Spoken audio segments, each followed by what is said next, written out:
Bom dia, bom dia, bom dia! Sábado, hoje, dia 11 de abril, mais uma manhã, aonde estamos na presença do Senhor, clamamos a Ele para que Ele nos transborde sobre a nossa vida, nos encha da Sua presença, do Seu poder e possamos levar cada vez mais a Sua palavra, aonde nós nem imaginamos, aonde você abrir a sua boca e pronunciar a palavra do Senhor, ela será ali um alicerce para aqueles que precisam.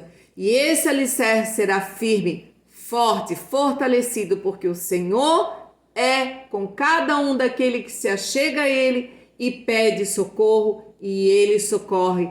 E Ele é o Deus maravilhoso que tudo faz.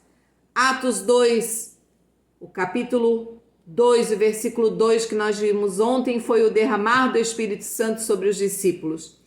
E na sequência desse capítulo 2, nós vemos a pregação de Pedro, quando o povo achava que os discípulos estavam embriagados, porque aquele povo foi tomado pelo Espírito Santo.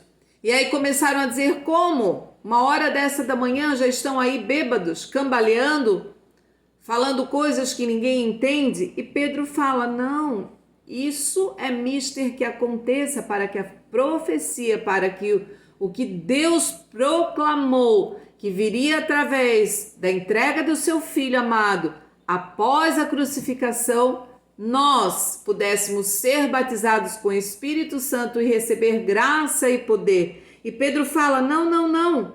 Capítulo 2, versículo 17. Nos últimos dias, diz Deus, derramarei o meu Espírito sobre todos os povos. Os seus filhos e suas filhas profetizarão, os jovens terão visões, os velhos terão sonhos. E assim foi e assim continua sendo.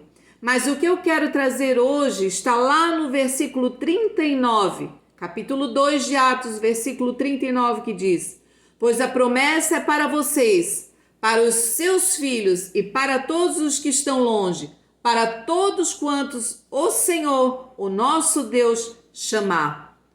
Aquele povo, com a pregação de Pedro, ficou preocupado, porque Pedro disse para ele: vocês crucificaram um justo, mas isso é mister que aconteça, para que a palavra do Senhor se cumprisse e nós pudéssemos ter o livre acesso, porque Jesus, por intermédio da vida dele, é o único que trilhou o caminho da vida, passando pela morte e vencendo. Jesus morreu para que nós tivéssemos vida. E através disso, nós pedíssemos perdão, nos reconciliássemos com o nosso Deus e sobre a nossa vida fosse transbordado o poder do Espírito Santo.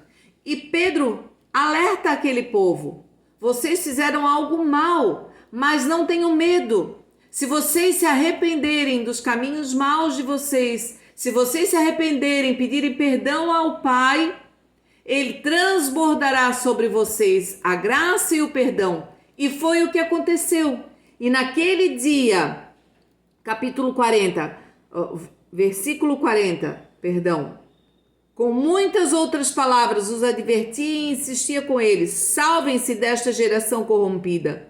Os que aceitaram a mensagem foram batizados, e naquele dia houve um acréscimo de cerca de 3.000 pessoas.